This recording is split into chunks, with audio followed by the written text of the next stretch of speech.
I never I thought my remember my life would end up grandmother this telling me way. that same story. Locked in a bathroom by my Funny own how the son for older you 2 days get, the because I clearer used too those much hot memories water. become. No food, no I chair, never just a thought I'd cold make it floor through that and winter. tap water. The snow I was could hear him high laughing with and his hope wife was while I sat fading there alone. fast. I But gave him you my see, the whole thing life about and he growing gave me a old by the locked door. fire is you When he realize finally opened warmth it, I isn't said just nothing. about the heat, But it's in my about the mind, I stories we had already share. decided what I was going to do next. My name is Frank Miller. I raised my son, Ethan, alone after his mother passed away. Sarah died when he was only 8 years old. On that rainy afternoon in October, as I held her hand for the last time, I made a promise I intended to keep until my dying breath. I would never let our boy feel alone or unprotected. I would give him the life she would have wanted for him. And for 28 years, I did exactly that. I worked every job I could find. Mornings as a janitor at the local high school, scrubbing floors and cleaning bathrooms before most people had their first cup of coffee. Evenings at a warehouse loading and unloading trucks until my back felt like it would snap in two. Weekends fixing anything people would pay me for. Leaky faucets, broken doors, patchy roofs. I went without new clothes for years so Ethan could have proper school uniforms, new shoes when he outgrew the old ones, and the best books. I skipped meals so he could eat 3 times a day. Every birthday I made sure he had a cake, even if I had to bake it from whatever I could find in our small kitchen. "Dad, why don't you ever buy anything for yourself?" Ethan asked me once when he was about 12. He had noticed I was wearing the same faded blue shirt I'd worn for years. "Because I have everything I need," I told him, ruffling his hair. "And seeing you happy is worth more than any new shirt." He smiled then, the kind of smile that made all the sacrifices worthwhile. But looking back, I wonder if that's when the seeds were planted. The idea that my sacrifices were normal, expected, invisible. Mrs. Jenkins from next door tried to set me up with her sister once. She was a nice woman, pretty, with a good job at the local bank. Frankly, Mrs. Jenkins said, "It's been years. Sarah would want you to be happy." I thanked her but declined. "I need to focus on Ethan," I explained. "Dating would just complicate things." The truth was, I couldn't imagine loving anyone the way I'd loved Sarah. And more importantly, I didn't want Ethan to feel like he was competing for my attention or that I was trying to replace his mother. So I poured all my love and energy into raising him instead. When he wanted to play sports, I paid for his gear, secondhand when possible, but always in good condition. I never let him feel like we couldn't afford things, even when my wallet was nearly empty. When he needed help with homework, I stayed up late to help him even after 12-hour shifts that left my body aching and my eyes struggling to stay open. I thought love and sacrifice would be enough to raise him into a man who respected me. I thought gratitude would naturally follow. I remember a particularly difficult winter when Ethan was 14. The heating in our small apartment broke down and the landlord was dragging his feet about fixing it. I couldn't afford to stay in a motel, so I gave Ethan extra blankets and slept with just a thin sheet myself. I caught pneumonia and ended up in the hospital for 3 days. The hospital bills wiped out what little savings I had. When I got home, I found a stack of letters from Ethan's school hidden under his mattress. They were thank you notes for donations I supposedly made to the school, along with notices about reduced tuition fees. I confronted him about it. "They offered to help," he admitted, eyes downcast. "I didn't want you to know because you always say we don't need charity." I was stunned. My son had gone behind my back because he knew how hard I was working and wanted to ease my burden. It was the first time I realized he understood, truly understood, the sacrifices I was making. It broke my heart and filled it with pride at the same time. "Ethan," I said, my voice steady despite the emotion threatening to spill over, "there's nothing wrong with accepting help when it's offered with respect.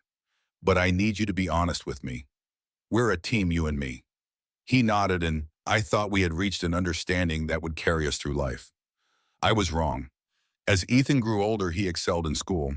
His teachers praised his intelligence and work ethic. He earned a partial scholarship to college, and I was determined to cover the rest so he wouldn't start his adult life with debt. I didn't want him to struggle the way I had. I worked overtime, sometimes taking double shifts to cover every tuition bill on time. I sold our car and took the bus to save money. I moved us to a smaller apartment, closer to my jobs to save on transportation costs. Every penny I could squeeze out went toward his education. I didn't tell him that while he was studying in warm classrooms, I was cleaning offices at night with hands numb from cold water in the mop bucket. I didn't tell him about the pain in my back that kept me awake at night or how I had to wrap my knees in bandages just to get through a shift. I thought it was worth it because I was investing in his future. "You don't need to work so hard, Dad," he would say during his visits home. "I could take out some student loans." "Absolutely not," I would reply. "When you graduate, you'll be free to focus on your career, not on paying back debt." What I never said aloud, what I held close to my heart, was this: I don't need you to pay me back. I just need you to understand that what I'm doing isn't out of obligation. It's out of love. I imagined him graduating, getting a good job, and maybe one day taking care of me the way I had taken care of him. Not because he owed me, but because we were family. Because that's what family does. During his final year of college, Ethan met Rebecca. She came from a comfortable family, had never known true hardship, and looked at the world with the confidence of someone who had always been given what they wanted. I was happy for Ethan. He deserved someone like her, someone untouched by the struggles that had shaped our lives. When they announced their engagement after graduation, I knew exactly what I wanted to give them. Over the years, I had managed to save a small amount from my retirement fund. Not much, but enough for a down payment on a modest house in a good neighborhood. With a loan from the bank, I could give them something I had never been able to give Ethan growing up: stability. "Mr. Miller, are you certain about this?" Peter Collins, my lawyer and perhaps the closest thing I had to a friend after all these years, asked when I explained my plan. "This is your retirement we're talking about." "I'm certain," I replied. "Ethan and Rebecca need a good start in life. A house of their own will give them that." "Then at least let me structure this properly," Peter insisted. "If you're going to do this, let's make sure it's done right." We spent hours in his office going over the details. In the end, we decided that I would maintain legal ownership of the house, but give Ethan and Rebecca full use of it as a wedding gift. The deed would remain in my name for financial security reasons. "You should explain this arrangement to Ethan," Peter advised. "Make sure he understands that this is still legally your property, even if you're giving them the use of it." I considered Peter's advice, but something held me back. Maybe it was pride. I didn't want Ethan to think I didn't trust him completely. Maybe it was the desire to give a gift without complications or conditions. Or maybe deep down I feared that telling him would somehow diminish the gesture. "He doesn't need to know the details," I said finally. "It's their house in every way that matters." Peter frowned but didn't push the issue. "It's your decision, Frank, but these things have a way of coming up later." I should have listened to him, but at the time all I could think about was the look on Ethan's face when I handed him the keys on his wedding day. The ceremony was small but beautiful. Rebecca was radiant in her white dress, and Ethan looked happier than I'd ever seen him. After the reception, as guests were leaving, I pulled them aside and handed them an envelope. "What's this, Dad?" Ethan asked, opening it to find a set of keys and an address. "It's your wedding gift." I explained, my voice thick with emotion. "A house, your house." Rebecca gasped. Ethan stared at me speechless. "I can't accept this," he finally said. "Dad, this is too much." "It's already done," I assured him. "I want you both to have a good start. Something solid to build your life on." Ethan hugged me, then tighter than he had since he was a small boy. Rebecca joined in, thanking me profusely. In that moment, everything felt right. Every sacrifice, every long night, every aching muscle. It had all been worth it to reach this perfect moment. "This is yours now," I told them, "so you'll always have a place to live." I didn't mention that the deed was still in my name. In my mind, there was no reason to doubt him. He was my son. Why would I ever need to protect myself from my own child? The first few months were a period of adjustment. I moved into one of the smaller bedrooms in the house, giving them the master suite. I stayed out of their way as much as possible, cooking my own meals, cleaning my own room, doing my own laundry. I thought I was being respectful. I didn't want to interfere in their marriage or make Rebecca feel like she wasn't the woman of the house. But little by little, things began to change. The gratitude I thought they felt for me started to fade. I was no longer the man who had sacrificed everything for his son. I became the old man in the back room, the unwelcome guest in what they increasingly thought of as their home. It started with small comments about the way I lived. "Dad, do you have to watch TV so late? The sound carries through the whole house." Then it was about food. Frank, we'd appreciate it if you'd stop buying so much milk. It takes up too much space in the fridge, and most of it goes bad before you finish it. At first, I told myself it was just them being stressed from work, maybe even worried about bills. The house wasn't expensive, but maintaining it cost more than they had expected. I offered to help with utilities, but Ethan declined, saying they could handle it. I respected his pride, even as I noticed the way he looked at me when he thought I wasn't watching, as if calculating the cost of my presence. I had given him everything I had. I didn't keep savings for myself because I thought he would always make sure I had what I needed. I believed our bond was built on trust, respect, and love. But standing in that house, the one I bought, the one I gave him, I started to feel like a stranger.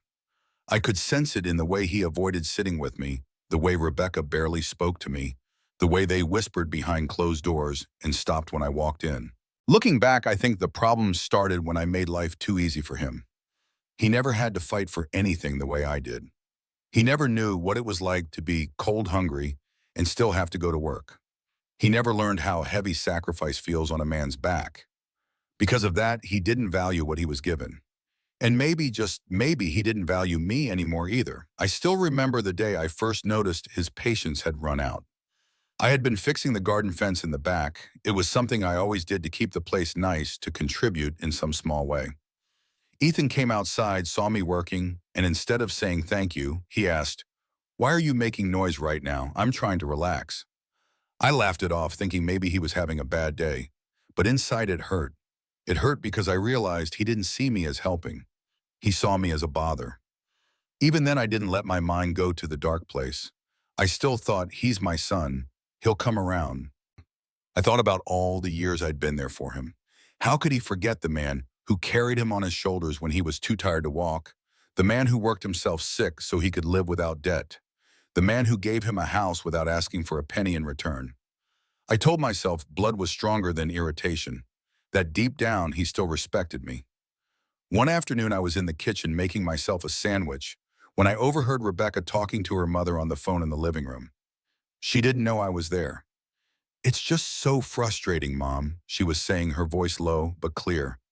"We never have any privacy. He's always there watching TV or puttering around the house. I know he's Ethan's father, but I didn't sign up to live with an old man." I froze, the knife hovering over the bread. "Ethan says we can't ask him to leave because he gave us the house," she continued. "But honestly, what kind of gift comes with strings attached like that? If he really wanted to give us the house, he should have just given it to us completely and found his own place." I set the knife down quietly and left the kitchen without making a sound. In my room, I started a small journal, recording my thoughts and feelings. It wasn't that I wanted to document the hurt. I needed to make sense of what was happening. How had we gone from the closeness we once shared to this cold distance? Today, I wrote, "I realized I might have overstayed my welcome. The house I bought with my life savings has become a prison, not for them, but for me." My arthritis had been getting worse. Years of physical labor had taken their toll on my joints, especially my knees and back. The doctor prescribed medication, but it was expensive, and I didn't want to ask Ethan for help. I had always been the provider, not the one in need. The cold made the pain worse, so I relied on hot showers to ease the stiffness in my joints. I never mentioned this to Ethan or Rebecca. It seemed like a weakness, an admission that I was getting old, becoming a burden. Ethan began implementing rules about utilities. The thermostat was set lower than I found comfortable. Lights were to be turned off immediately when leaving a room. And the hot water, that became a particular point of contention. "We're not made of money, Dad," Ethan would say if I took what he deemed too long in the shower. "Do you know how much it costs to heat water these days?" I tried to comply with their rules. I wore extra sweaters instead of turning up the heat. I used a small reading light instead of the overhead lamp. I tried to time my showers, though the relief they provided from pain made it difficult to rush. One evening, my neighbor Sam noticed me struggling to walk to the mailbox. He had known me for years. We had moved into the neighborhood around the same time. "Frank, you don't look so good," he said, concern evident in his voice. "Everything all right at home?" "Just getting old," I replied with a forced smile. Sam wasn't fooled. "That's not what I mean, and you know it. I've seen the way your boy talks to you these days." "Not right, Frank. Not right at all." I shrugged, uncomfortable with the direction of the conversation. He's just stressed with work and the house. It'll pass. Sam looked at me for a long moment. Pride's a dangerous thing, Frank. Sometimes you need to speak up before things go too far. I should have listened to Sam. Maybe if I had been honest with Ethan about my health issues, about how much I needed those hot showers, things would have turned out differently. But I kept silent, not wanting to be a burden, not wanting to seem weak in front of the son I had always protected. The incident happened on a particularly cold evening in late November. I had spent hours trying to fix a leaking pipe under the kitchen sink. My hands were numb, my back was screaming in pain, and all I wanted was a hot shower to ease the ache in my joints. I turned the water as hot as it would go and stood under the stream, feeling the warmth slowly penetrate my stiff muscles. I lost track of time. The relief was so great. It might have been 15 minutes or more before I heard the pounding on the door. At first, it was a light knock, but it quickly turned into loud, angry thuds. "How long are you going to be in there?" Ethan's voice came through the door, sharp and accusing. "You're wasting all the hot water." I tried to answer calmly, telling him I was almost done. But before I could even finish my sentence, he shouted back, his words dripping with contempt. "You think I'm made of money? You have no respect for other people in this house." There was no reasoning with him. His voice was so loud it drowned out the sound of the running water. And then without warning, I heard the distinct click of the lock from the outside. My heart sank. He had locked me in. At first I thought it was a joke, a cruel one maybe, but a joke nonetheless. I called his name, told him to unlock the door. No answer. I banged on the door, thinking maybe he'd realize how absurd this was, but all I heard was the sound of him walking away. Minutes passed, then hours. I sat on the edge of the bathtub, wrapped in a towel that quickly grew cold. The steam faded, replaced by the chill of the tiles. My stomach growled, my throat dry. I had nothing to eat, nothing to drink, except the trickle of water from the sink. From the other side of the door, I could hear him and Rebecca laughing. Their voices muffled but unmistakable. They were watching TV, eating dinner, living their lives, while I sat trapped in the smallest room of the house I owned. Every sound from outside was a reminder that they had chosen to put me here and that they weren't in any hurry to let me out. The first night I barely slept. The bathroom floor was cold and unyielding. Every time I drifted off, the ache in my back or the sound of pipes groaning would jolt me awake. By morning, my head pounded from dehydration and my hands trembled from hunger. I thought maybe he'd let me out once he cooled down. But when the second day began, I realized this wasn't about cooling down. This was about control. This was about humiliation. He would pass by the door and I'd hear the faint jingle of keys, but he wouldn't stop. Sometimes he'd linger just long enough for me to know he was there, then walk away. It was like he wanted me to understand my place, like he wanted to break me without laying a hand on me. By the end of the second day, something inside me shifted. The anger was there, yes, but beneath it was something deeper, a final quiet breaking point. I knew in that moment that whatever bond we had as father and son was gone. He had crossed a line that couldn't be uncrossed. On the morning of the third day, the door unlocked just like that. No apology, no explanation. Ethan didn't even look at me. He just muttered, "Don't waste water again," and walked away. I stepped out, my legs stiff and my head light. I didn't respond. I didn't yell. I didn't tell him how cruel he had been. I just walked to my room, closed the door, and sat on the edge of my bed. I didn't know exactly what I would do yet.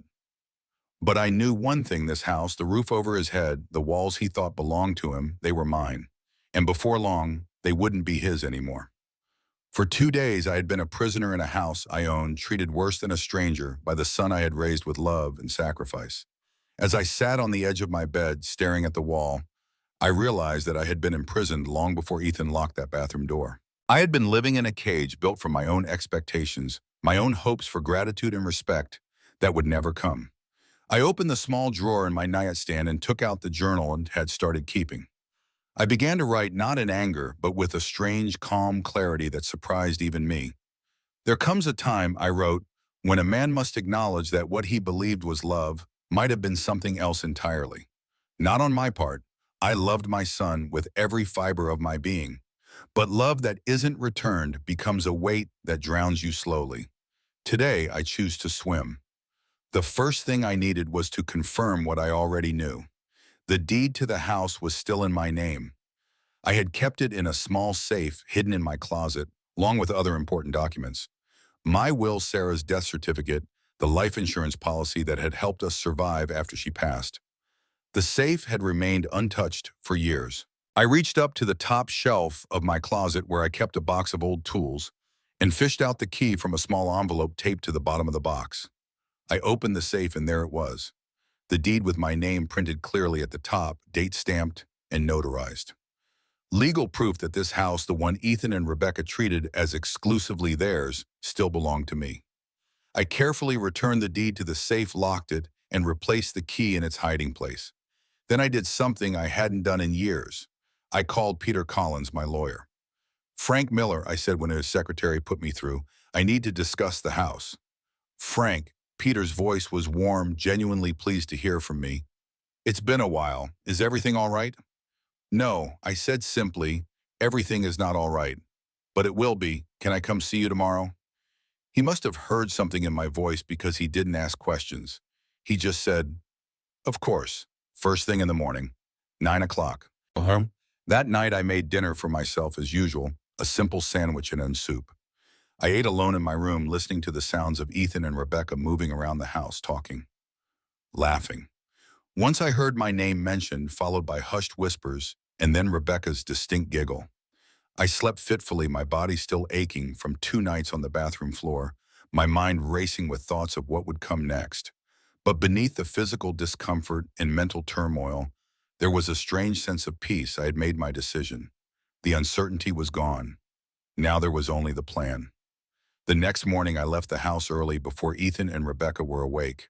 I took the bus downtown to Peter's office, clutching a folder containing the deed and my other important papers. Peter's office was in an old building with high ceilings and wooden floors that creaked under your feet. His secretary, Mrs. Dawson, greeted me with a smile and a cup of coffee. She had been working for Peter since before I met him, and she had a kind face that reminded me a little of Sarah. "He's expecting you, Mr. Miller," she said, leading me to his office. "Go right in." Peter stood up when I entered, coming around his desk to shake my hand.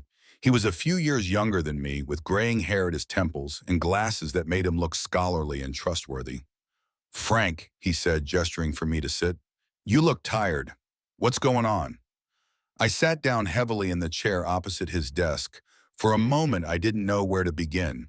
How do you tell someone that your own child has turned against you, that the years of love and sacrifice have amounted to nothing but contempt and cruelty? "I need to sell the house," I said finally, "the one I gave Ethan and Rebecca." Peter's eyebrows rose. "I see. And how do they feel about this?" "They don't know yet," I replied, "and I'd like to keep it that way until everything is finalized." Peter leaned back in his chair, studying me. "Frank, what happened? The last time we spoke about this house, you were excited to give it to them as a wedding gift." I took a deep breath and told him everything. The gradual change in Ethan's attitude, the growing contempt, the rules about utilities, and finally the 2 days locked in the bathroom. Peter listened without interrupting, his expression growing more concerned with each detail. When I finished, he removed his glasses and pinched the bridge of his nose. "I'm so sorry, Frank. That's awful. No one should be treated that way, especially not by their own child." He put his glasses back on and leaned forward. "Legally, you're on solid ground here. The deed is in your name. You can sell the property if you wish. But before we go down that road, have you considered other options? Have you tried talking to Ethan about how his behavior is affecting you?" I shook my head. There's nothing left to say. "He locked me in a bathroom for 2 days, Peter. 2 days, because I used too much hot water. What kind of conversation can follow that?" The morning after my meeting with Peter, I returned to the house to find Ethan and Rebecca in the kitchen. They barely looked up when I entered, continuing their conversation as if I wasn't there. I made myself a cup of coffee and stood by the counter, invisible in my own house. "I was thinking we could redo the guest bathroom next month," Rebecca was saying, scrolling through her phone. "The tiles are so outdated." "Sounds good," Ethan replied, sipping his coffee. "We could probably do most of the work ourselves to save money." I almost laughed at the irony. The guest bathroom, the one I had been locked in for 2 days, was now a renovation project. They were planning to beautify my prison cell. "Morning," I said, testing the waters. "Morning, Dad." Ethan replied, his tone neutral, as if the past 2 days had never happened. Rebecca merely nodded, not looking up from her phone. I took my coffee and retreated to my room, the small space at the back of the house that had become my sanctuary. I closed the door and sat in the old armchair by the window, looking out at the garden I had planted when we first moved in. The roses needed pruning. Peter had advised me to think carefully before making any permanent decisions. Selling the house is a big step, Frank, he had said. Once it's done, there's no going back. Your relationship with Ethan might never recover. What relationship, I had asked. The one where he locks me in a bathroom for 2 days? But now, in the quiet of my room, watching a robin hop along the fence I had built, I wondered if there was anything left to salvage. Ethan was still my son. For 28 years, I had loved him more than anything in the world. Could I really walk away from that? I decided to give it one more chance. Not for Ethan's sake, but for my own peace of mind. I needed to know I had tried everything before taking such a drastic step. That evening, I made dinner for all three of us. A pot roast with vegetables. Ethan's favorite meal since childhood. I set the table in the dining room, something we rarely used anymore. I even found an old bottle of wine I had been saving for a special occasion. When Ethan and Rebecca came home, they were surprised to find the table set and the house smelling of roast beef and herbs. "What's all this?" Ethan asked, setting his briefcase down. "I thought we could have dinner together," I said, "as a family." Rebecca's eyes darted to Ethan, a silent message passing between them. "We actually had plans to meet friends for dinner," she said, not quite meeting my eyes. "Oh," I tried to hide my disappointment. "Another time then." "Yeah, sure, Dad," Ethan said, already heading upstairs to change. "Sorry about the short notice." They left 20 minutes later, the pot roast cooling on the stove. I sat alone at the carefully set table, the candles I had lit casting long shadows on the wall. I poured myself a glass of the wine and raised it in a silent toast to Sarah, wondering what she would think of what our son had become. The next morning, I decided to take a different approach. Instead of trying to force a connection that Ethan clearly didn't want, I would observe and document. I needed to be sure that my feelings weren't clouding my judgment, that the situation was as bad as it seemed. I started keeping detailed notes in my journal, recording every interaction, every slight, every moment that made me feel unwelcome in what had once been my home. It wasn't just cathartic, it was evidence, both for myself and for whatever might come next. 3 days after the bathroom incident, I was in the backyard tending to my small vegetable garden. It was one of the few places I felt truly at peace in the house now. Rebecca came out onto the back porch talking on her phone. She didn't see me behind the tall tomato plants. "Mom, you don't understand how awkward it is," she was saying, her voice carrying clearly in the still afternoon air. "He's always around, watching us, judging everything we do. It's like we're living with a ghost that won't move on." I froze my hands deep in the soil. I know Ethan feels responsible for him, but this isn't what I signed up for. I thought we'd have our own place, our own life. She paused, listening. "No, we can't just ask him to leave. He gave us the house. Remember, Ethan says it would be ungrateful." Another pause. "Between you and me, I'm starting to think about whether this is sustainable long term. I love Ethan, but I didn't marry his father, too." She went back inside, leaving me kneeling in the dirt, her words echoing in my mind. I was a burden, an unwanted presence, a ghost that wouldn't move on. That night, I added a new entry to my journal. "Today I learned that my presence is destroying my son's marriage. Is that what I want to drive a wedge between them, or am I simply an excuse for problems that already existed?" The weeks that followed brought more of the same. Small comments, exchanged glances, whispered conversations that stopped when I entered a room. I began spending more time outside the house, taking long walks around the neighborhood, chatting with Sam and other neighbors, visiting the local library where I could read for hours without feeling like an intruder. One afternoon, I ran into Mrs. Dawson Peters' secretary at the grocery store. She recognized me immediately, her kind face lighting up. "Mr. Miller, how are you doing?" "I'm managing," I replied honestly, "taking things one day at a time." She nodded, understanding in her eyes. "Peter mentioned you were going through a difficult situation with your son. I hope things are improving." I shrugged. "Not really, but I'm gaining clarity." "Sometimes that's the most important thing," she said. "Knowing where you stand, even if it's not where you hope to be." As we parted ways, she touched my arm gently. "Don't be a stranger, Mr. Miller. Peter always says you're one of the good ones. That small moment of human connection, of being seen and acknowledged, meant more to me than I could express. I had been so focused on Ethan's rejection that I had forgotten there were other people in the world who valued me. When I returned home that day, I found Ethan in the living room, staring at a stack of bills with a furrowed brow. "Everything okay?" I asked, setting down my grocery bags. He looked up startled. "Just bills. The water heater needs replacing and the property taxes are due next month." I saw an opportunity. "I could help with that if you'd like. I've got some savings." It was a test of sorts. Would he accept help from me? Would he recognize that I was still trying to be there for him? "We don't need your money, Dad," he said, his voice harder than necessary. "We can handle our own finances." "It's not a handout," I clarified. "Just family helping family." "Well, maybe if you used less hot water, we wouldn't need a new heater in the first place," he snapped.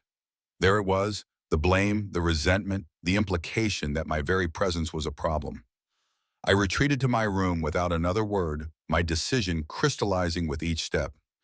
The next day I called Peter and told him I was ready to move forward with selling the house. "Are you absolutely sure, Frank?" he asked. "I'm sure," I replied. "I've given it one last chance. Nothing's changed." Peter sighed. "All right, I'll start the process, but we'll need to do this carefully to avoid any legal complications. Given the circumstances, I recommend a private sale rather than going through a real estate agent. Less visibility that way." "Whatever you think is best," I agreed. "I trust your judgment." Over the next few days, I began making small, discreet preparations. I sorted through my belongings, deciding what to keep and what to leave behind. I researched small coastal towns where I might start fresh places with mild climates that would be easier on my arthritis. I opened a new bank account that Ethan didn't know about, separate from my regular finances. All the while, life in the house continued as before. Ethan and Rebecca largely ignored me, except to complain about some perceived inconvenience I had caused. I kept to myself, speaking only when spoken to, careful not to rock the boat while my plans took shape. One evening, about a week after I had decided to sell the house, I was searching through my closet for my old passport when I made a disturbing discovery. The small wooden box where I kept Sarah's jewelry, the few precious pieces I had saved to give to Ethan's future wife or daughter, was missing. I searched frantically, thinking I must have misplaced it. It had been years since I'd opened it, but I knew exactly where it should have been. I tore apart my closet, looked under the bed, checked every drawer in my room. Nothing. With a growing sense of dread, I went to Ethan and Rebecca's bedroom. They were out for the evening at a dinner party with friends. I had never invaded their privacy before, but this was different. Those were Sarah's things, irreplaceable sentimental items that connected us to her memory. I found nothing in their bedroom, but when I checked their bathroom, I noticed Rebecca had a new necklace hanging on her jewelry stand, a delicate gold chain with a small diamond pendant. Sarah's necklace, the one I had given her on our 10th anniversary. My hands shook as I examined it.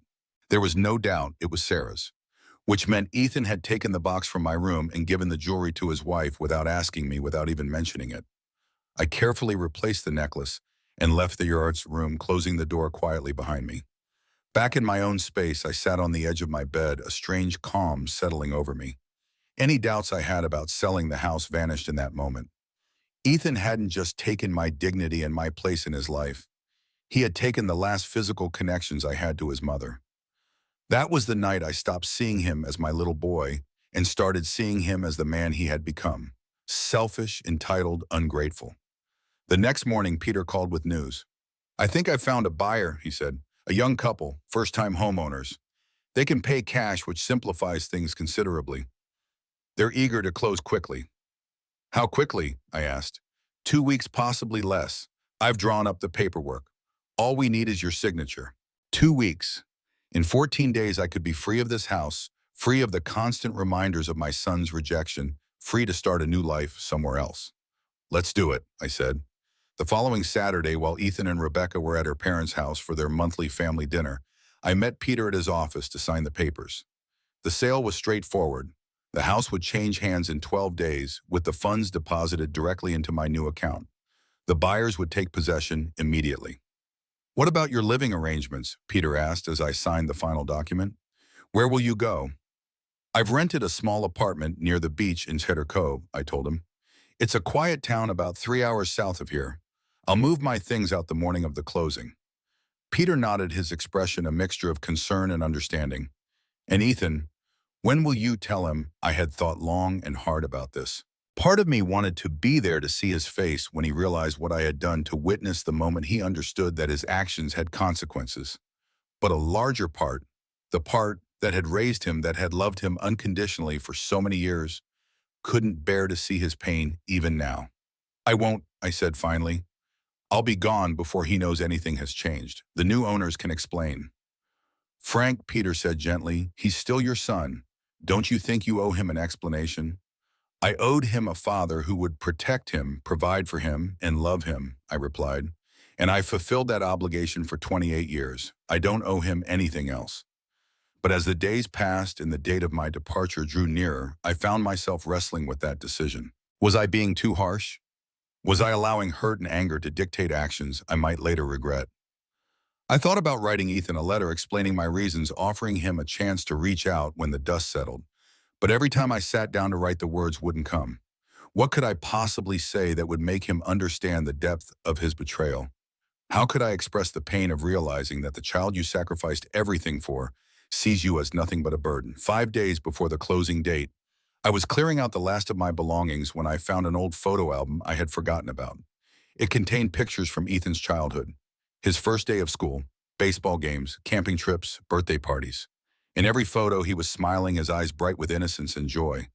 And in many of them, I was right beside him, my arm around his shoulders, my face reflecting his happiness. What had happened to that boy? Where had I gone wrong? I took the album to the kitchen table and spent hours going through it page by page, watching my son grow up all over again. Somewhere in these photos, something had changed. Somewhere between the smiling child and the cold, distant man, a fundamental shift had occurred, and I had missed it. As I closed the album, I noticed Ethan's car pulling into the driveway. He was home early. I quickly gathered the photos and returned to my room, not ready to face him, with these fresh emotions swirling inside me. Later that evening, I heard a knock on my door, the first time Ethan had knocked in months. Usually he just called my name from the hallway if he needed something. "Come in," I said, curious. Ethan entered, looking uncomfortable. "Dad, Rebecca and I have been talking, and we think it might be better for everyone if you considered moving to Sunshine Meadows." I stared at him, not understanding. "What's Sunshine Meadows?" "It's a retirement community," he said, not meeting my eyes. "They have assisted living options. It would give you more independence and you'd be around people your own age." The words hit me like a physical blow. A retirement home. My son wanted to put me in a home. I was only 58 years old, fully capable of caring for myself, and he was already trying to ship me off to die among strangers. "I see," I managed to say, my voice surprisingly steady despite the storm raging inside me. "It's not that we don't want you here." Ethan continued, his tone suggesting exactly the opposite. "It's just that Rebecca and I are thinking about starting a family soon, and space is going to be tight." Starting a family? My son was planning to have children, my grandchildren, and his solution was to remove me from the picture entirely rather than seeing me as part of that family. "I'll think about it," I lied, just wanting him to leave before I said something I couldn't take back. He nodded, looking relieved. "Great, we can go tour the place next weekend if you want. They have really nice facilities."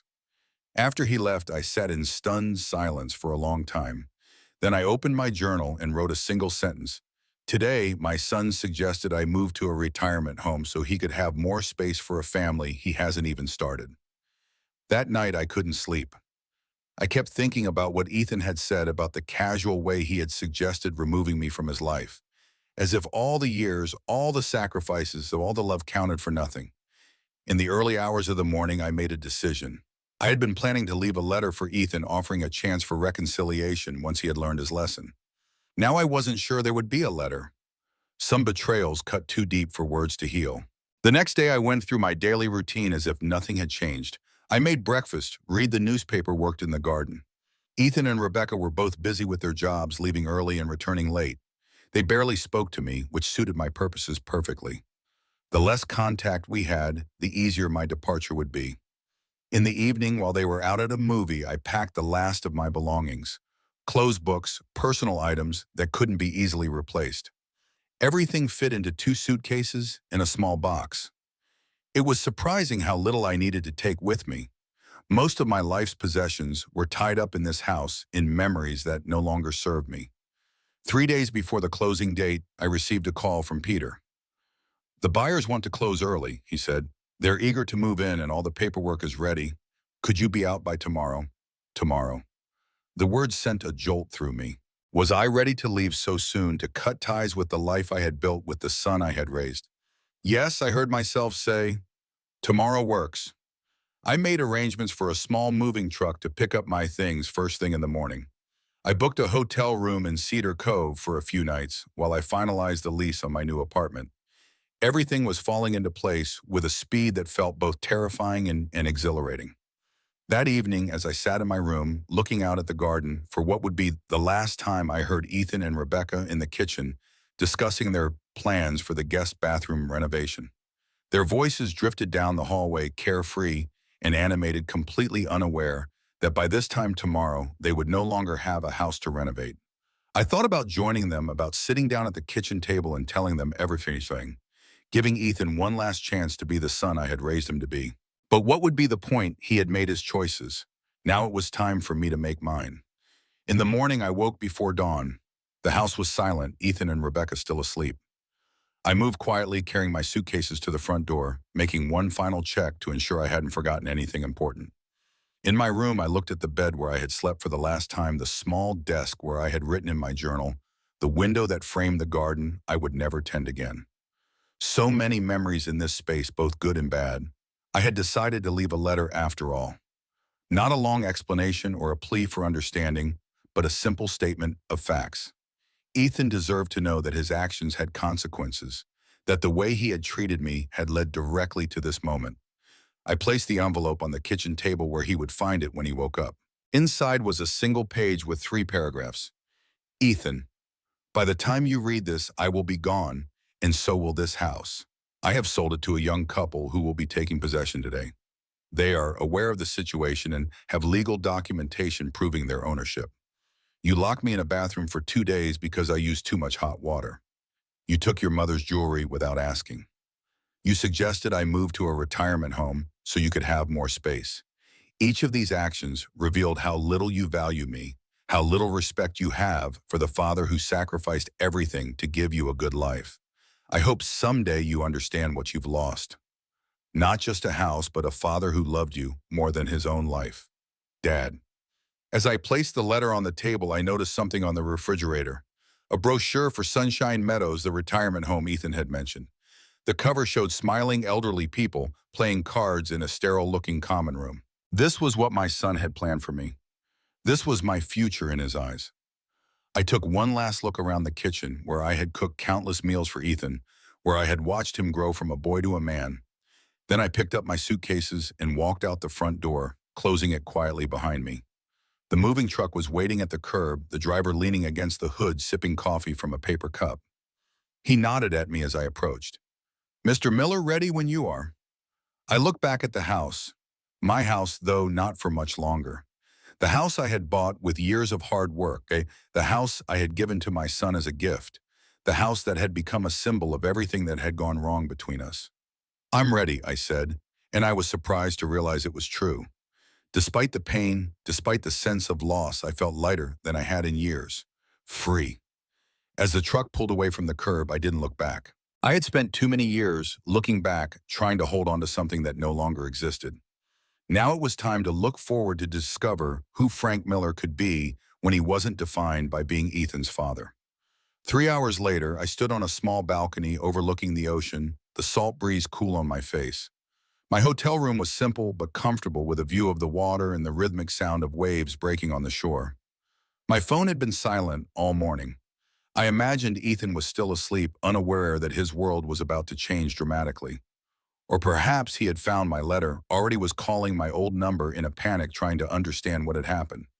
I had changed my number the day before another thread cut in the process of freeing myself. I felt a momentary twinge of guilt. Was I being too harsh? Too final? But then I remembered the cold bathroom floor, the sound of Ethan and Rebecca laughing while I sat hungry and alone, the casual way he had suggested I move to Sunshine Meadows. No, I wasn't being too harsh. I was finally standing up for myself after years of putting his needs before my own. Peter had called earlier to confirm that the sale had been finalized. The money was in my account, a substantial sum that would support me comfortably for years to come. The new owners would be arriving at the house around noon, ready to claim their new home. I imagined the scene: Ethan and Rebecca waking up, finding my letter, their disbelief turning to panic as they realized I wasn't joking. Then the doorbell ringing, strangers on the threshold with legal documents proving that the house was now theirs. The shock, the confusion, the desperate attempts to reach me by phone. It should have made me happy, this vision of their comeuppance. But all I felt was a deep, hollow sadness. This wasn't how I had imagined my relationship with my son would end. This wasn't the legacy I had wanted to leave. I turned away from the ocean view and sat on the edge of the bed, suddenly exhausted. The adrenaline of the morning had worn off, leaving me drained and melancholy. I had won, in a sense. I had reclaimed my power, asserted my worth, secured my financial future. But it felt like a Pyrrhic victory, one that cost more than it gained. My phone rang, startling me. It wasn't Ethan. He didn't have my new number. It was Peter. "It's done," he said when I answered. "The new owners have taken possession. I thought you'd want to know." "How did it go?" I asked, not sure I wanted to hear the details. Peter hesitated. "About as well as could be expected. Your son was upset.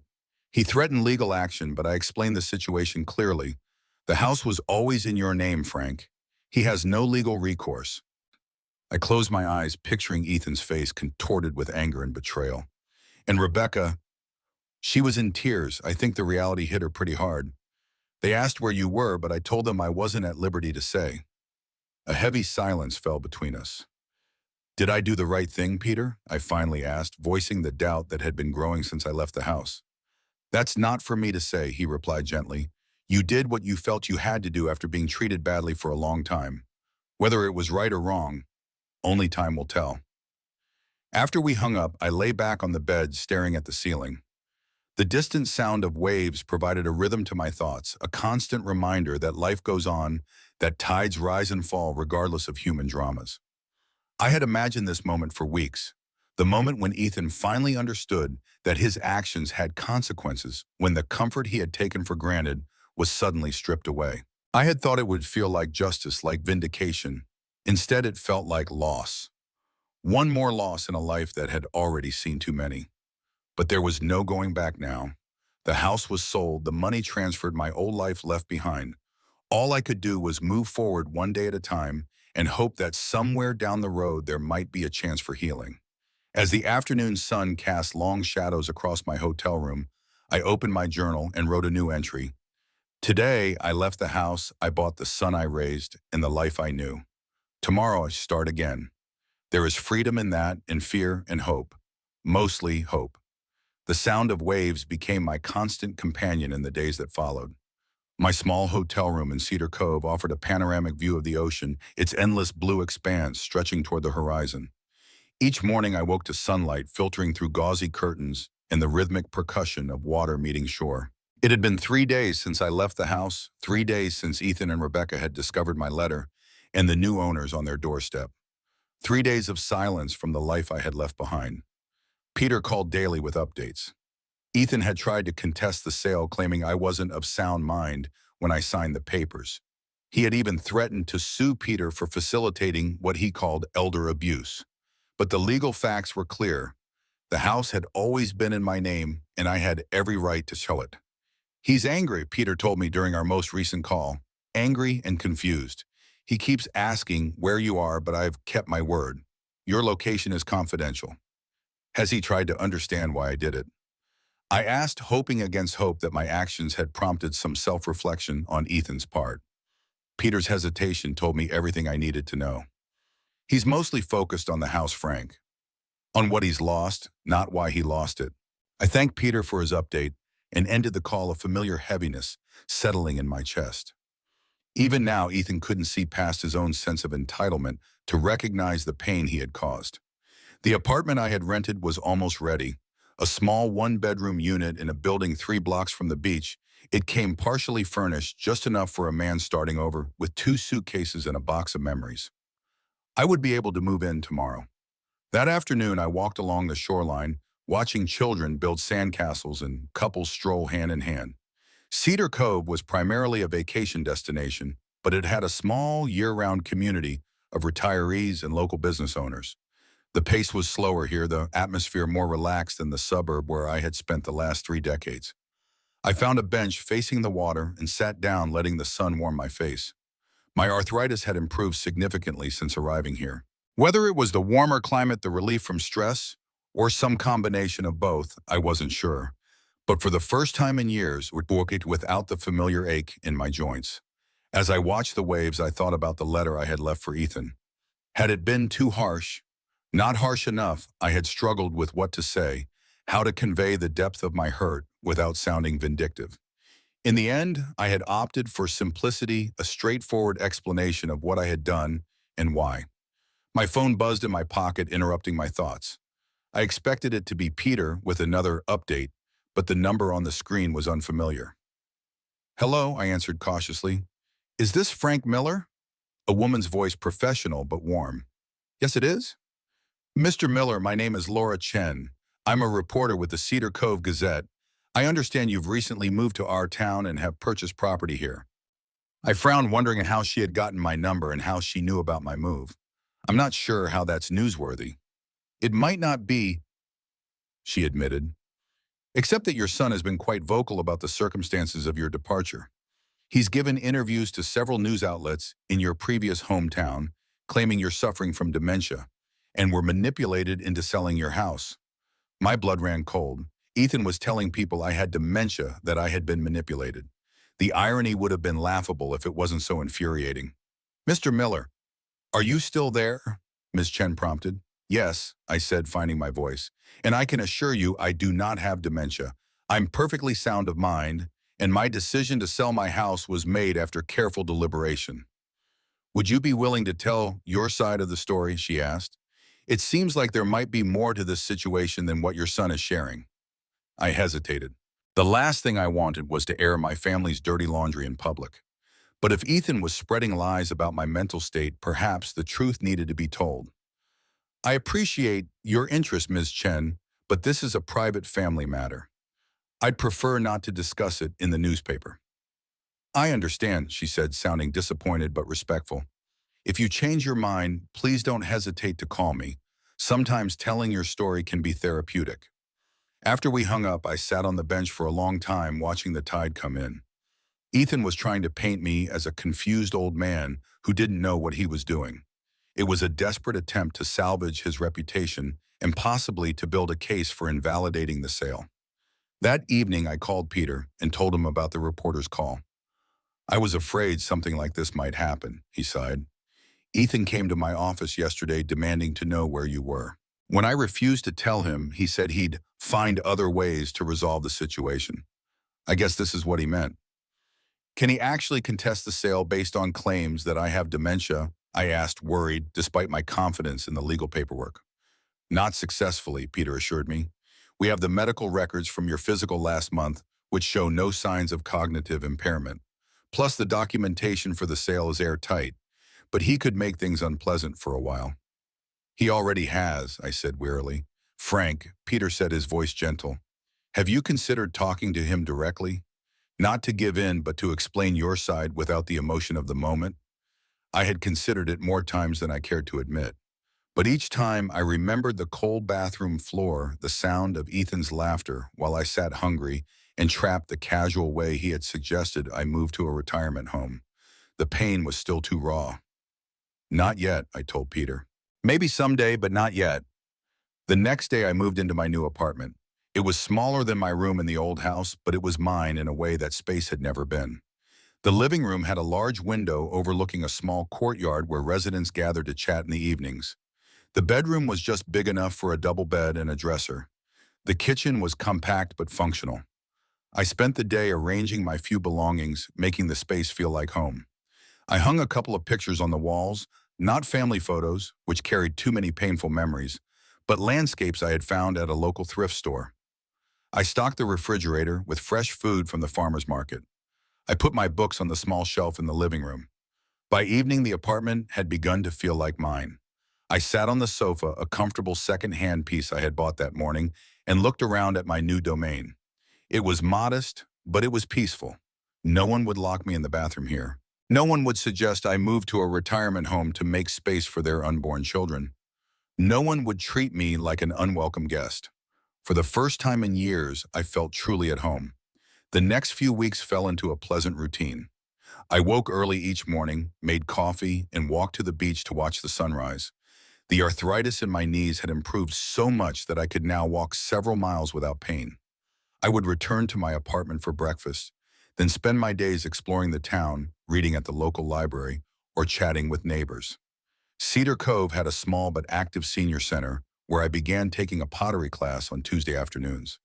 I had never been artistic, but there was something soothing about working with the clay, feeling it take shape under my hands.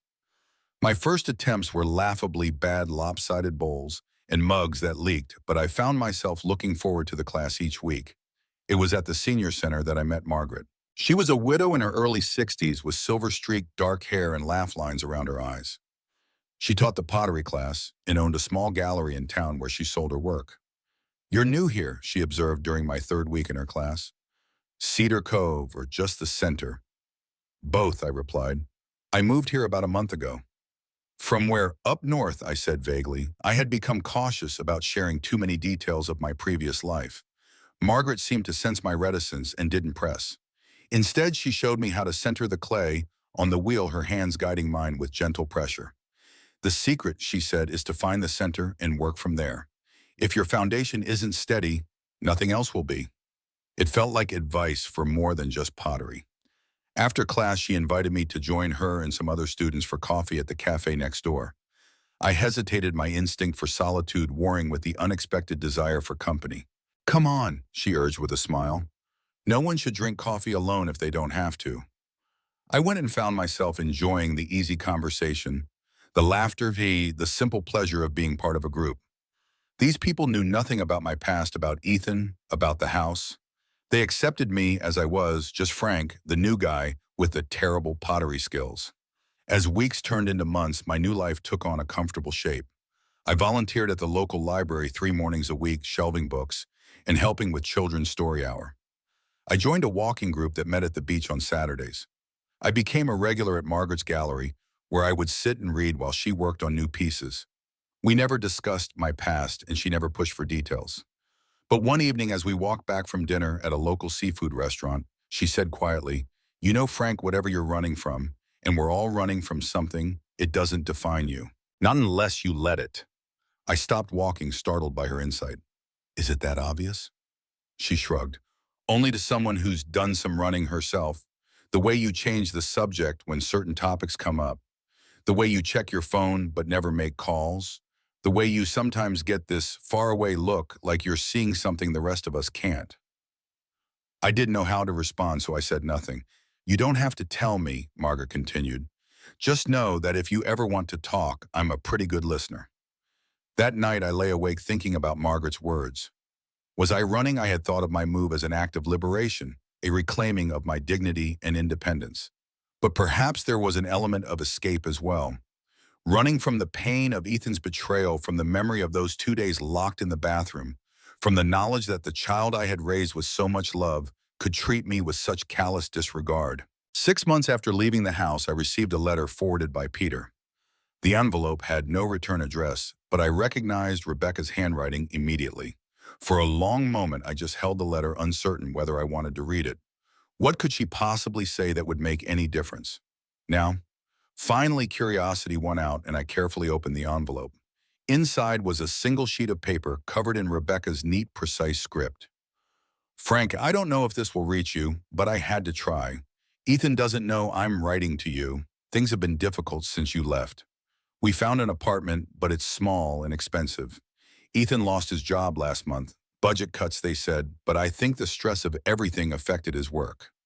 I'm not writing to ask for money or help. I just thought you should know that Ethan isn't the same person he was before. He's quieter, more thoughtful. He asks about you, sometimes wondering if you're okay where you might be. The night before we had to leave the house, he went into your room and sat there for hours. I found him holding an old picture of the two of you. I think it was from a camping trip when he was young. He was crying, Frank. I've never seen him cry like that before. I'm not excusing what he did to you. It was wrong, and I was wrong to stand by and let it happen. I should have said something when he locked you in the bathroom. I should have been a better person. I don't know if there's any way back from what happened. Maybe too many lines were crossed, too many words said that can't be taken back. But I wanted you to know that your son misses his father even if he can't admit it yet. If you ever want to reach out, we're still at the same phone number. Rebecca, I read the letter 3 times, emotions swirling through me like leaves caught in a whirlwind. Anger, sadness, a grudging sympathy, and beneath it all, a persistent ache for what might have been. Ethan had lost his job. They were living in a small, expensive apartment. He had cried while holding an old photograph of us. It should have brought me satisfaction. Wasn't this exactly what I had wanted?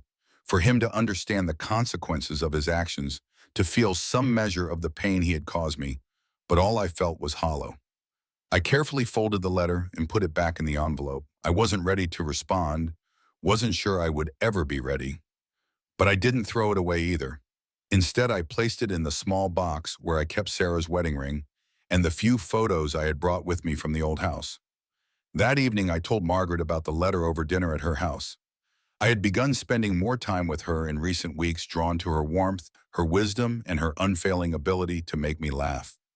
We weren't romantic, both of us carried too much history for that, but we had developed a friendship that felt more genuine than any I had known in years. "So what are you going to do?" she asked after I had shared the contents of the letter. "I don't know," I admitted. "Part of me thinks he deserves what he got. Another part misses your son," she finished for me. I nodded, unable to speak around the sudden lump in my throat. "Frank," Margaret said gently, "forgiveness isn't about absolving someone of responsibility for what they did. It's about freeing yourself from the burden of carrying that hurt forever."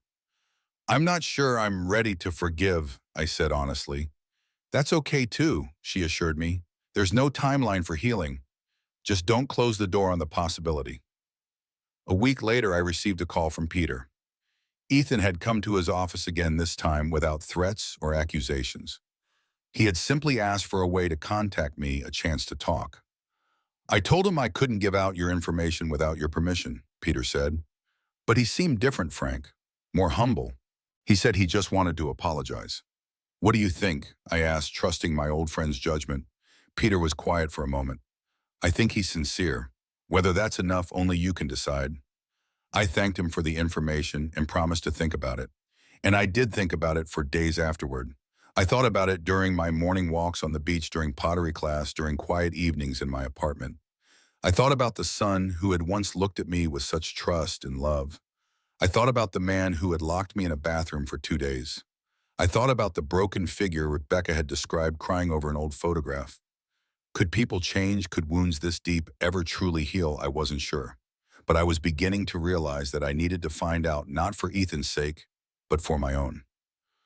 1 year to the day after I had left the house, I finally made my decision.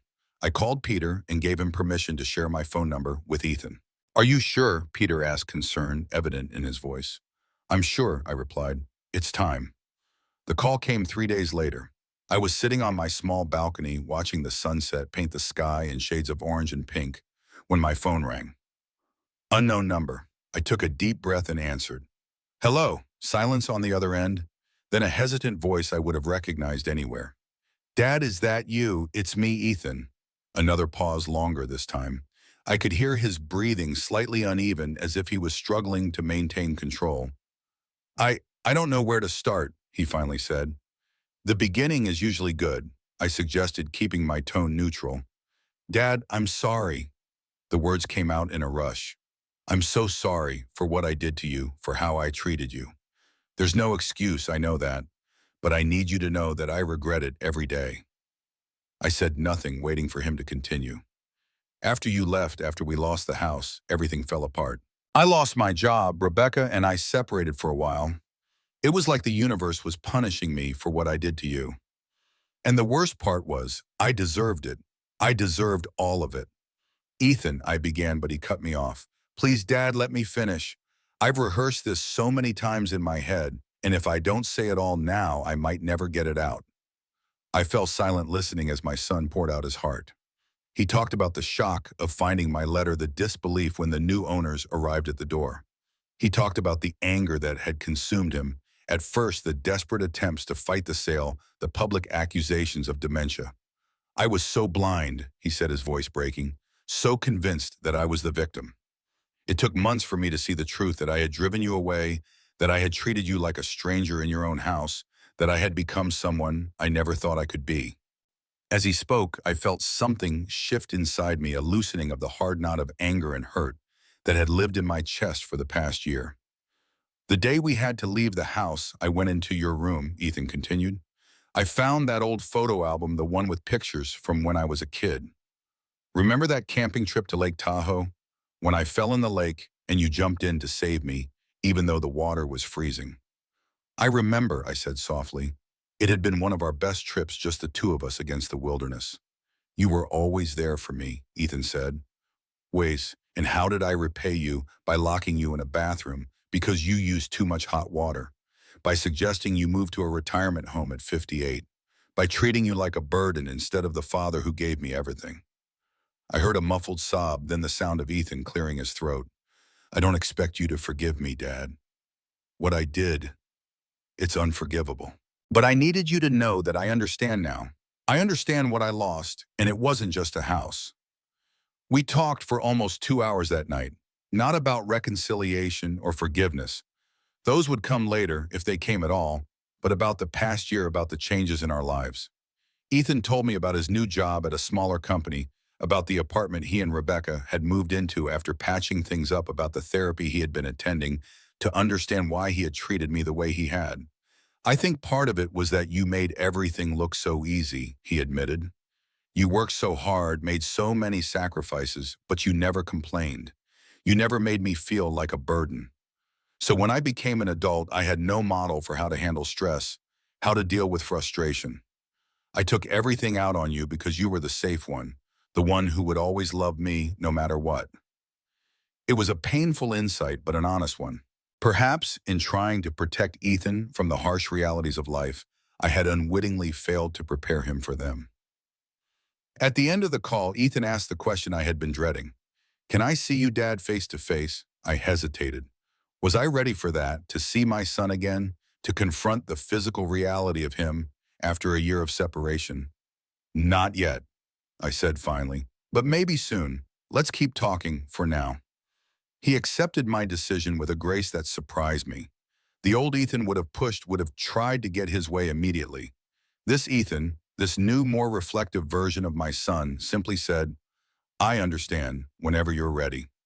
After we hung up, I sat on my balcony for a long time, watching as stars appeared one by one in the darkening sky. The conversation with Ethan had left me emotionally drained, but strangely peaceful. For the first time in years, I felt like we had truly heard each other. The next day, I told Margaret about the call over coffee at her gallery.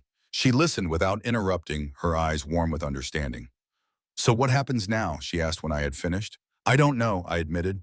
Part of me wants to see him, to try and rebuild something from the ashes of what we had. Another part is still scared that nothing has really changed, that if I let him back into my life, the same patterns will emerge. Margaret nodded thoughtfully. Trust is like pottery, she said, gesturing to a beautiful vase on display nearby. Once it's broken, you can piece it back together, but the cracks will always show. That doesn't mean it can't be beautiful again, or even useful. It just means it will never be the same as it was before. Her words stayed with me in the weeks that followed as Ethan and I continued our phone conversations. We talked twice a week, gradually rebuilding a connection that had been severed by hurt and resentment. Sometimes the conversations were easy, filled with shared memories and cautious laughter. Other times they were difficult as we navigated the jagged terrain of our broken relationship. Ethan never asked for money, never hinted at financial struggles, though I knew from Rebecca's letter that things had been tight after they lost the house. Instead, he seemed genuinely interested in my new life, my pottery class, my volunteer work at the library, my friendship with Margaret. You sound happy, Dad, he said during one call. Happier than I've heard you sound in years. I am happy, I realized as I said it. Despite the pain of the past, despite the uncertainty of the future, I had found a measure of peace in Cedar Cove that had eluded me for decades. 3 months after our first phone call, I finally agreed to meet Ethan in person. We chose a neutral location, a small cafe in a town halfway between Cedar Cove and the city where he and Rebecca now lived. I arrived early, choosing a table near the window where I could watch for his arrival. My hands trembled slightly as I sipped my coffee, my stomach tight with a mixture of anticipation and dread. What would he look like after more than a year? What would I see in his eyes when he looked at me? Regret, resentment, hope. I spotted him the moment he pulled into the parking lot. He sat in his car for a long minute, staring at the cafe, visibly gathering his courage. Then he got out and walked toward the entrance, moving with a hesitancy I had never seen in him before. When he walked through the door, our eyes met immediately. He had lost weight, and there was gray at his temples that hadn't been there before. But it was the expression on his face that struck me most, of vulnerability and openness that the old Ethan had never shown. He approached my table, slowly stopping a few feet away. "Dad," he said, his voice barely above a whisper. I stood unsure what to do next. We had never been a physically demonstrative family, even in the best of times.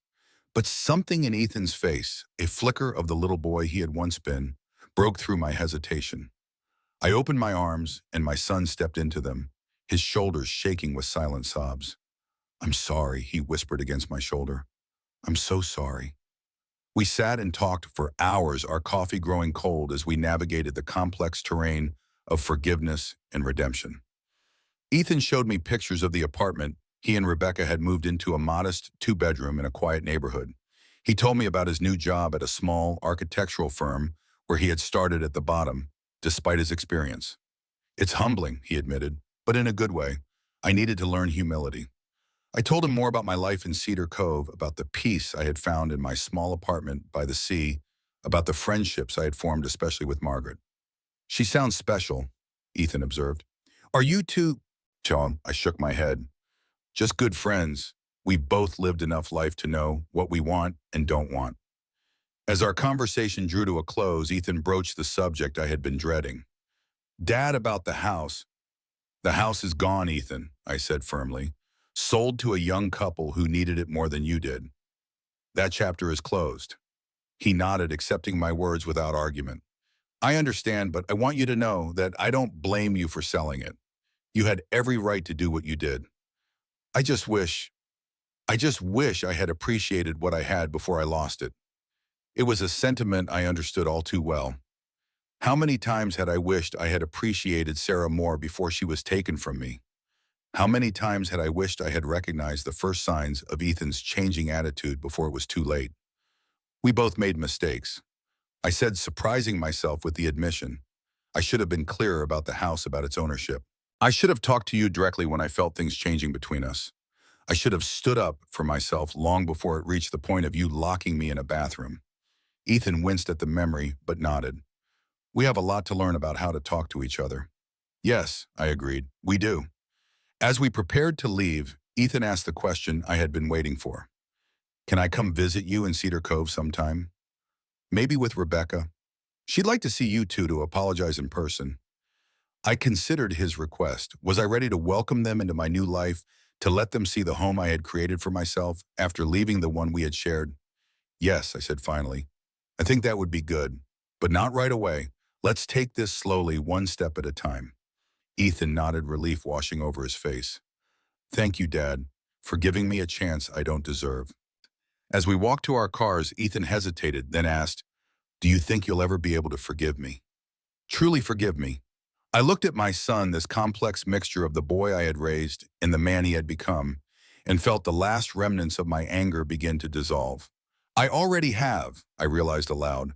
"Not because you deserve it, or because what you did wasn't wrong, but because holding on to that anger was hurting me more than it was hurting you." Tears filled Ethan's eyes. "I don't know what to say."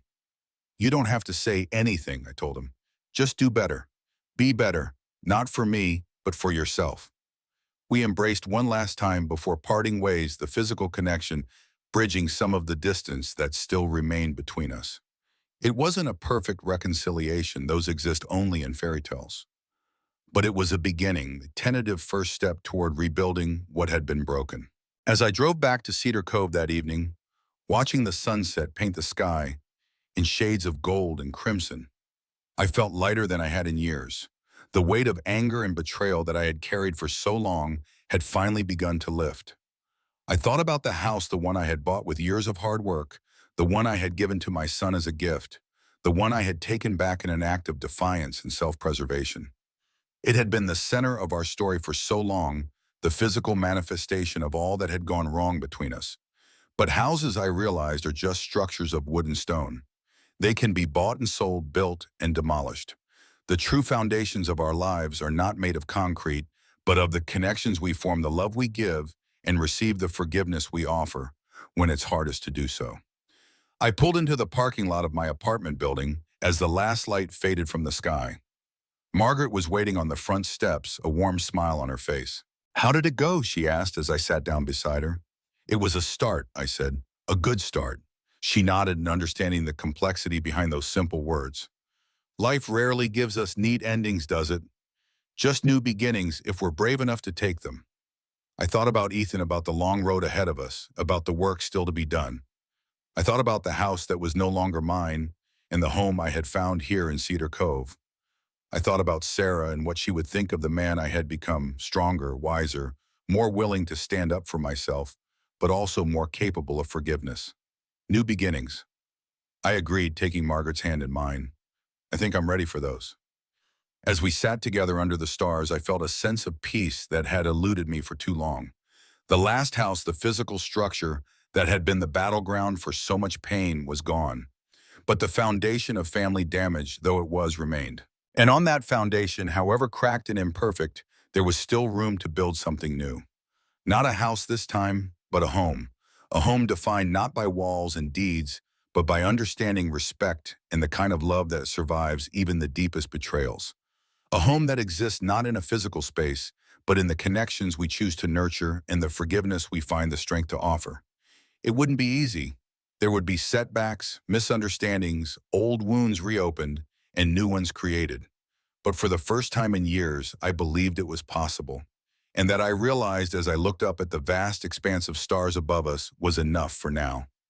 The months that followed my reunion with Ethan brought changes I never expected. Our relationship, once shattered beyond recognition, began to take on a new form, different from what we had before, but perhaps stronger in its own way. Ethan and Rebecca visited Cedar Cove for the first time in early spring. I showed them my small apartment, introduced them to Margaret, and took them to my favorite spots along the shoreline. There was an awkwardness at first, a careful politeness as we navigated this new territory. But by the second day, something had shifted.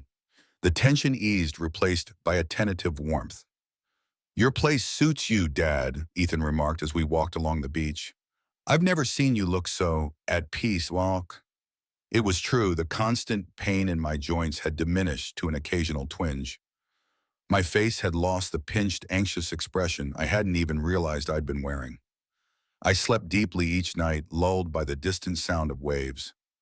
"Cedar Cove has been good for me," I agreed. "It gave me a chance to discover who I am outside of being your father." Ethan nodded, his expression thoughtful. "I never considered that before, that you might need an identity beyond just being my dad. I was so wrapped up in my own life that I couldn't see you had needs too." Well, these moments of insight from Ethan still surprised me. The therapy he'd been attending had clearly given him tools for self-reflection that I had never possessed at his age.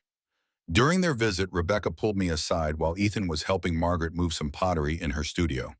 "I want to apologize," she said, her eyes meeting mine directly. "What happened in that house? I was complicit. I should have spoken up when Ethan locked you in the bathroom. I should have been a better person." "We all made mistakes," I replied, finding that I truly meant it. "Do you regret selling the house?" she asked quietly.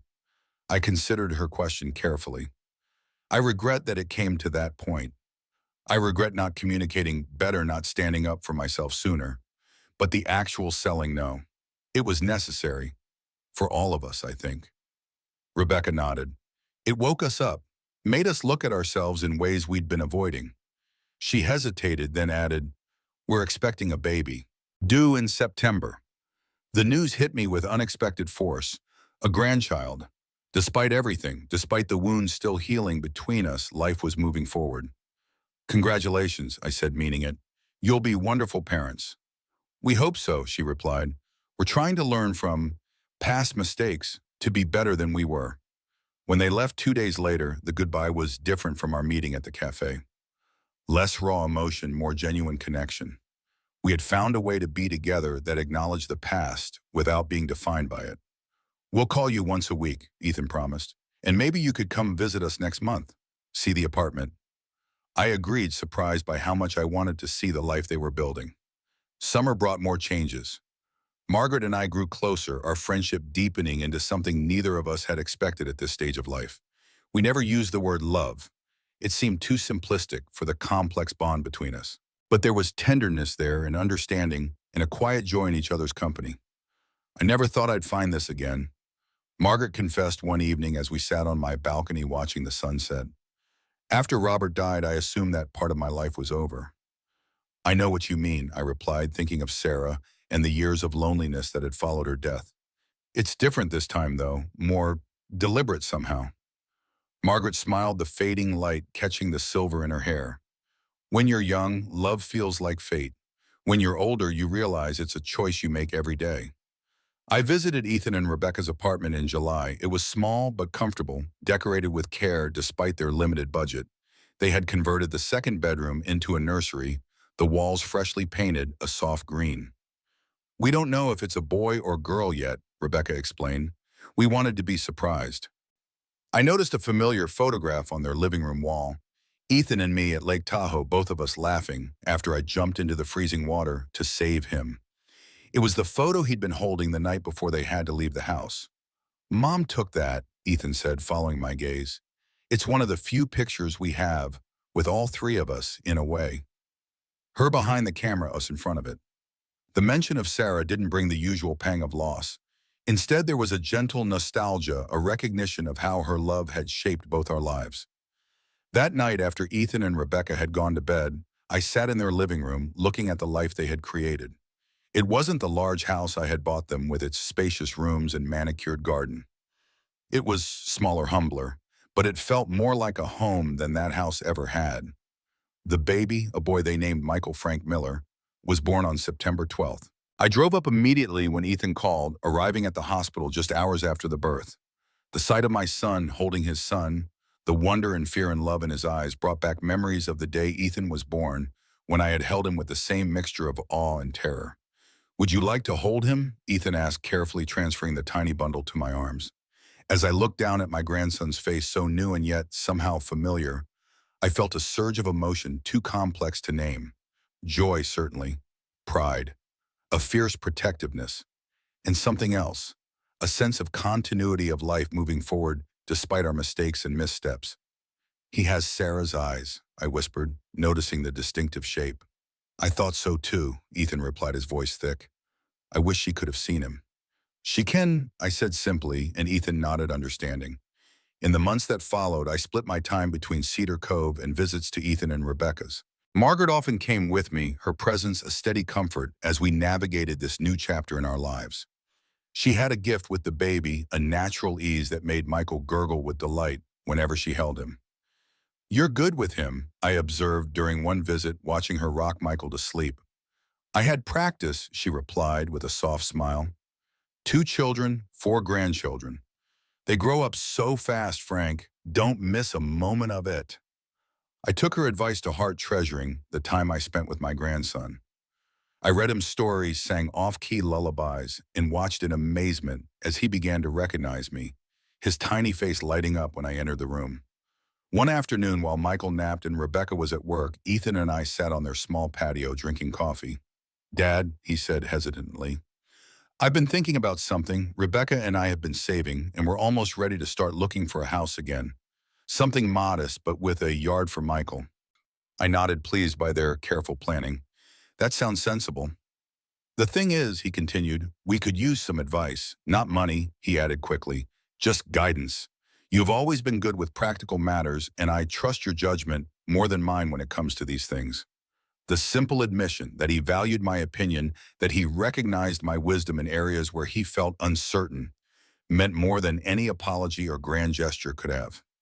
"I'd be happy to help," I told him. "Whatever you need."